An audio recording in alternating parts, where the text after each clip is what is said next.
지난주에는 누가복음 5장 1절서부터 11절에 있는 말씀 가지고 예수가 나에게 말씀을 주시며 명령하실 때라는 제목으로 말씀을 전했습니다. 예수께서 말씀을 나에게 주시며 명령하실 때 말씀에 의지한 믿음을 보이자라는 말씀을 드렸고, 또한 이 말씀에 의지한 믿음을 보이는 것이 순종이거든요. 순종을 통해서 하나님의 일하심을 보자라고 말씀드렸고, 그리고 하나님의 일하심을 본 사람은 계속해서 예수를 따르면서 하나님의 뜻이 하늘에서 이룬 것처럼 이 땅에 이루는 삶을 살아야 된다라는 말씀을 전했습니다. 오늘 본문은 시편 1편 1절서부터 3절 6절에 있는 말씀입니다. 이 말씀은 모르는 분이 없을 거예요. 하나님은 온 세계의 창조자이십니다. 그리고 역사의 주관자이시기도 합니다.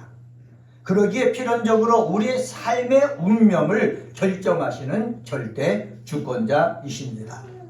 따라서 하나님의 뜻에 순종하는 사람이 형통하며 복된 삶을 누리고, 하나님의 뜻을 거역하는 사람이 멸망에 처하는 것은 당연한 이치입니다. 우리 6절 말씀 우리 같이 읽었지 않습니까? 6절에 보면은 무릇 의인들의 길은 여호와께서 인정하시나 악인들의 길은 망하리로다. 이 세상에 악인들이 잘 살고 돈 잘 벌고 출세하고 떵떵거리면서 사는 것 같아도 하나님이 보실 때 악인들의 길은 망하는 것밖에 없다라는 것입니다. 그리고 의인들은 여호와께서 뭐 하신다? 인정하신다. 세상 사람들이 볼 때 하나님을 믿는 그리스도인들이 뭐 출세가 늦은 것 같고 돈을 적게 버는 것 같고 그렇지만은 하나님께서 뭐 하시는 것이다? 인정하신다라는 사실입니다. 인정하다 할 때에 히브리어로 보면은 요데아흐라는 단어를 썼는데 이것은 안다라는 의미입니다.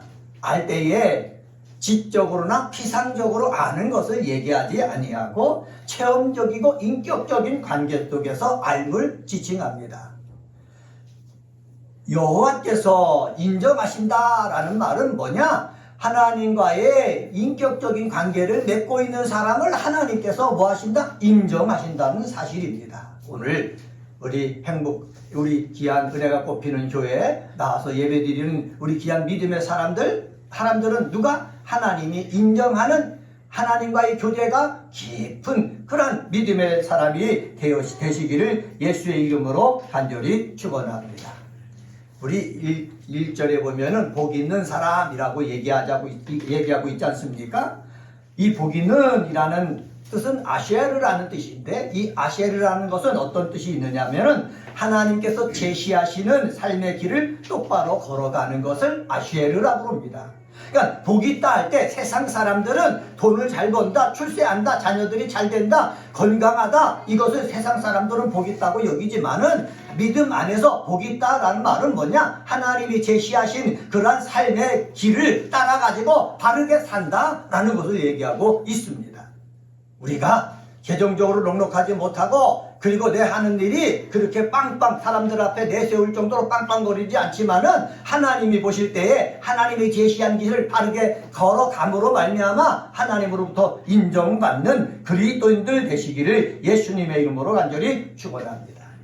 그래서 뉴 아메리카 스탠다드 바이블에서는 이 1절을 뭐라고 번역했냐 하면은 그 사람이 얼마나 복되겠는가라고 번역을 했습니다. 하나님과의 관계가 깊어서 하나님이 인정하는 사람은 정말 복되다라는 뜻입니다.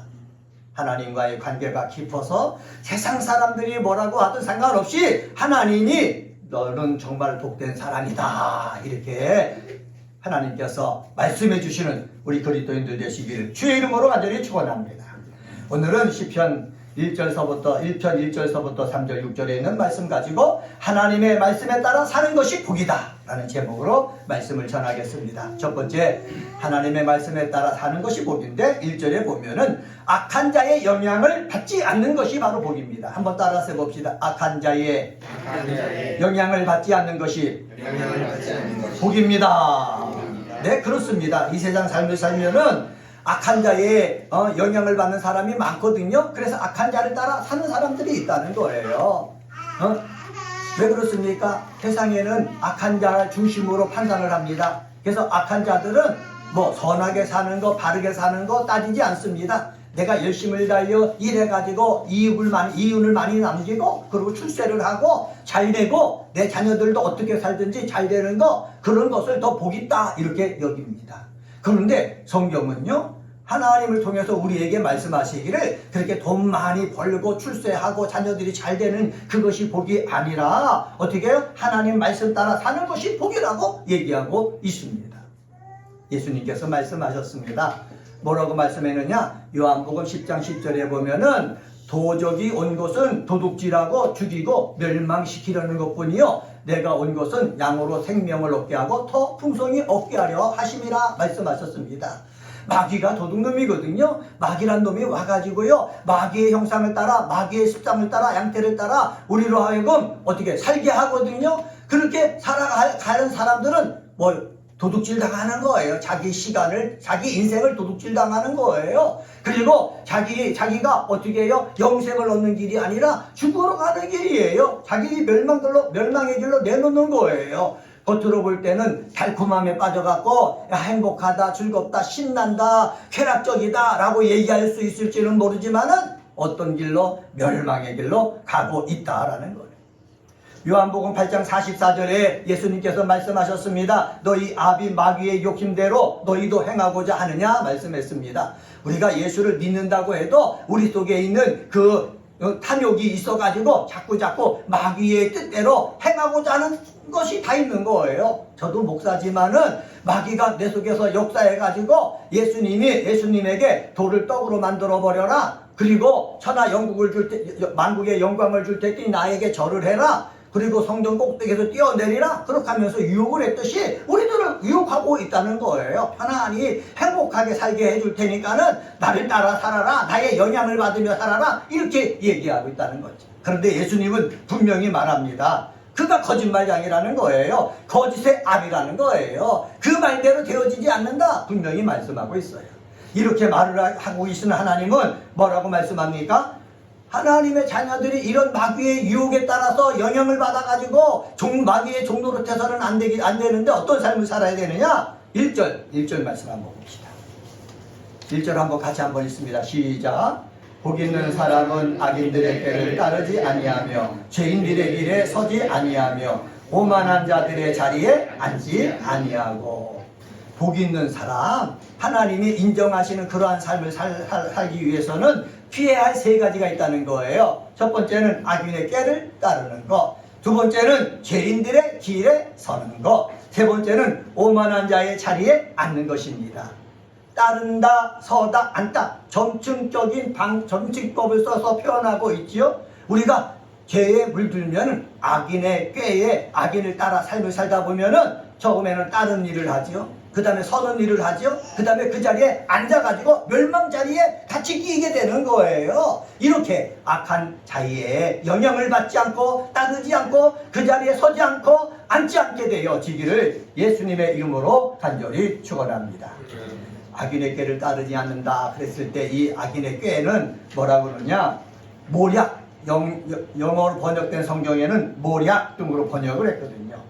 악인들이 세우는 모략이 있습니다. 악인들이 세우는 모략은요, 하나님을 대적하는 부정적인 방법으로 잘 되어지게 하는 것이 악인들의 모략이에요.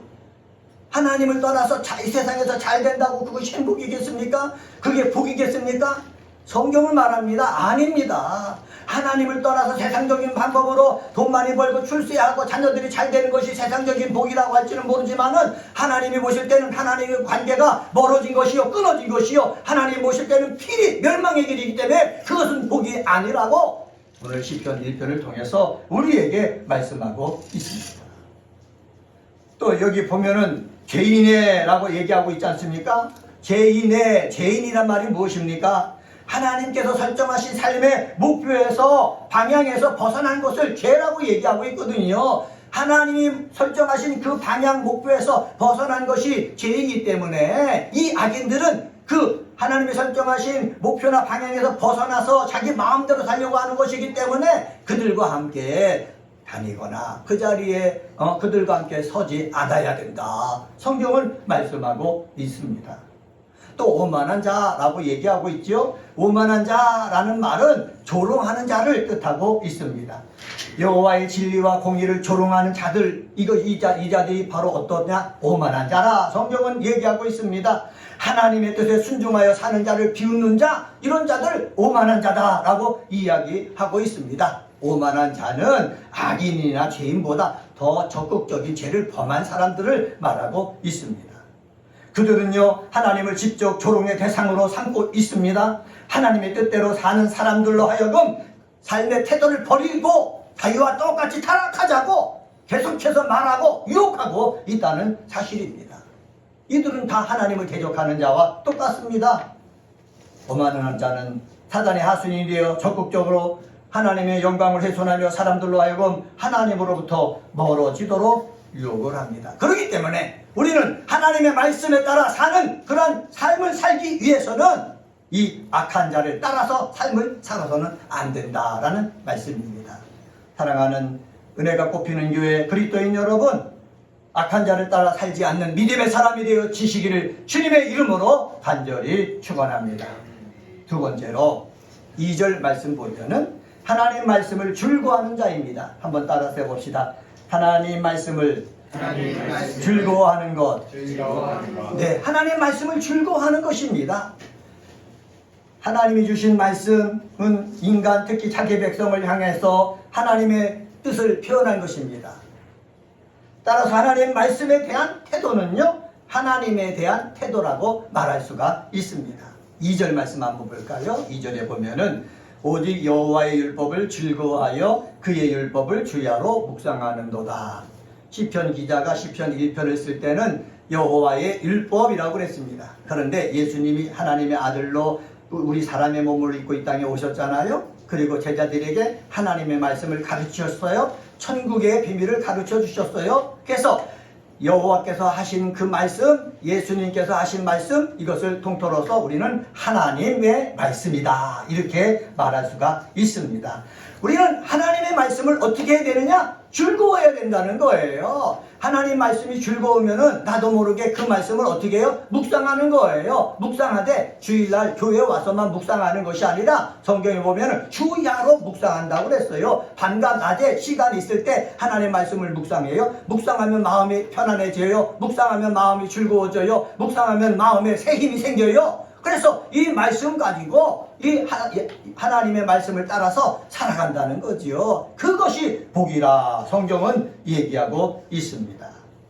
시편 119편 47절에 보면 이렇게 말씀합니다. 주의 계명들을 스스로 즐거워하며 라고 말씀했습니다. 하나님의 말씀을 우리 스스로 뭐 해야 된다? 즐거워해야 된다라는 말씀입니다. 우리가 예배드리러 나오잖아요. 찬양할 때도, 하나님 앞에 찬양할 때도 우리 스스로 즐겁게 찬양을 해야 되는 것입니다. 기도하잖아요. 기도도 억지로 하는 것이 아니라 우리 스스로 하나님과의 대화를 하는구나, 하나님과 관계를 깊게 해주는 거구나 라는 것을 알아서 기도도 즐겁게 하고요. 말씀을 듣는 것도요, 억지로가 아니라 딴 생각하면서 듣는 것이 아니라, 야, 오늘 이 말씀은 어떤 말씀을 주실까? 하나님이 나에게 어떤 필요한 말씀을 주실까? 생각하면서 귀를 열고 마음을 열고 둥긋둥긋 우리가 귀를 세우고 하나님 말씀을 들어야 되는 거예요.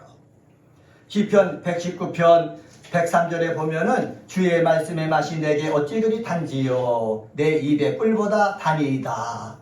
성경은 고백하고 있거든요. 하나님의 말씀을 즐거워하다 보면은 하나님 말씀이 달게 느껴지는 거예요. 꿀처럼 느껴지는 거예요. 저는 우리 사랑하는 그리스도인들이 저와 함께 예배드리면서 저의 말씀의 선포를 들으면서 야, 말씀이 정말 귀하구나, 힘이 되구나, 이렇게 말씀이 꿀보다 다를까 하는 것을 느끼게 되어지기를 예수님의 이름으로 간절히 축원합니다. 저도 성경을 많이 읽었는데 많이 읽다가 성령이 감당하면은 나도 모르게 말씀이 그렇게 달아요. 정말 꿀보다 달아요. 잠을 안 자고도 읽고 싶은 것이 하나님의 말씀이에요. 왜? 그렇게 말씀이 즐거우니까. 저는 이렇게 즐겁게 되는 놀라운 은혜가, 이 은혜가 꼽히는 교회 속에 임하기를 예수의 이름으로 간절히 축원합니다. 비록 많은 숫자가 모이지 않지만은 이곳에 와서 예배드리는 오는 것이 즐겁고, 이곳에 와서 찬양하는 것이 즐겁고, 말씀을 들은 것이 즐겁고, 그리고 또한 내 속에서 새로운 힘이 생겨가지고 또 세상을 향해 나갔을 때 세상에서 또 힘을 내서 열심을 다하여 살 수 있는 놀라운 은혜가 임하게 되어지기를 다시 한번 예수의 이름으로 간절히 축원합니다. 세 번째로요, 3절을 보면은 하는 일이 형통하도록 힘쓰는 자가 되어야 되는 것입니다. 하나님의 말씀에 따라 사는 것이 바로 뭐냐? 내가 하는 일이 형통하도록 어떻게 해야 된다? 힘써야 된다라는 사실입니다. 3절 말씀 보세요. 3절에 보면은 그는 시냇가에 심은 나무가 철을 따라 열매를 맺으며 그 잎사귀가 마르지 아니함 같으니 그가 하는 모든 일이 다 형통하리로다 말씀하고 있습니다. 여기 보면은 시냇가에 심은 나무라고 얘기하고 있지 않습니까? 이스라엘 백성, 이스라엘 땅 가보면은 팔레스타인 지역은 건조 사막 지역입니다.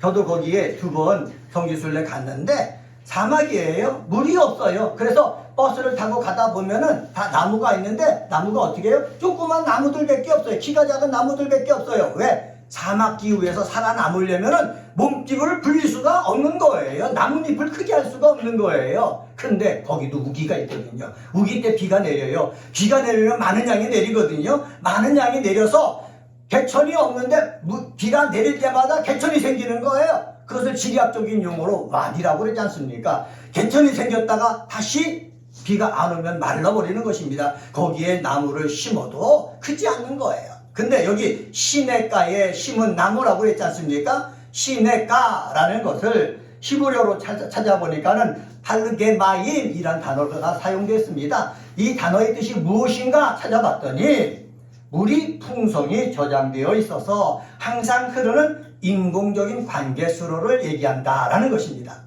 인공적인 관계수로에 그래서 물이 항상 흐르는 거예요. 가뭄의 때에도 상관하지 않냐고 물이 흐른다는 거예요. 할렐루야 아닙니까? 다시 말하면은 하나님 곁에 있는 것은 가뭄으로도 그리고 비가 와도 상관하지 아니하고 나무가 자라서 열매를 맺을 수 있다라고 성경은 이야기하고 있습니다. 그러면은 한번 말씀드리죠. 성경은 이야기하는데 이것을 갖다가 형통이라는 단어를 사용했습니다. 형통이란 단어가 어떤 뜻이 있느냐? 제가 찾아봤더니 히브리어로 찰라흐라는 단어를 썼는데 거칠 것 없이 앞으로 돌진하는 모양을 말하는 것입니다. 성경에 형통하라고 썼을 때 아무 문제 없이 평탄대로가 열린다는 뜻이 아닙니다. 내가 교회에 나와서 예수를 믿으면은 아프지 않고 감기도 안 걸리고 암도 안 걸리고 늘 건강하는 모습을 나타내는 것이 아닙니다. 사업을 하면은 날마다 30배, 60배, 120배의 열매를 맺는 것이 아닙니다. 똑같이 세상 사는 사람들과 똑같이 몸도 아프기도 하고 하는 일이 안 돼서 힘들기도 하고 자녀의 문제들 때문에 고통스럽기도 하는 일이 벌어진다는 거예요. 그런데 그러한 일이 있음에도 불구하고 앞을 향해서 뭐해 나간다? 전진한다는 거예요. 이것을 형통이라고 얘기하는 것입니다. 그렇습니다. 우리가 와서 말씀을 붙잡고 하나님 말씀 따라 살아갈 때는 이 세상 삶을 살면서 몸이 아프든지 경제적인 문제가 있든지 가족의 사랑과의 인간과의 문제가 있든지 상관하지 아니하고 앞을 향해서 나아가는 그런 돌진할 수 있는 그러한 은혜가 저와 여러분 속에 있게 되어지기를 주님의 이름으로 간절히 축원합니다. 형통하다라고 얘기했을 때 우리 시편 121편에 보면 이런 말씀이 있습니다. 내가 산을 향하여 눈을 들리라. 나의 도움이 어디서 올까? 천지를 지으신 하나님께서로다. 그러면서 뭐라고 말씀하느냐? 여호와께서 너를 지켜 모든 환난을 면하게 하시며 라고 기록하고 있습니다.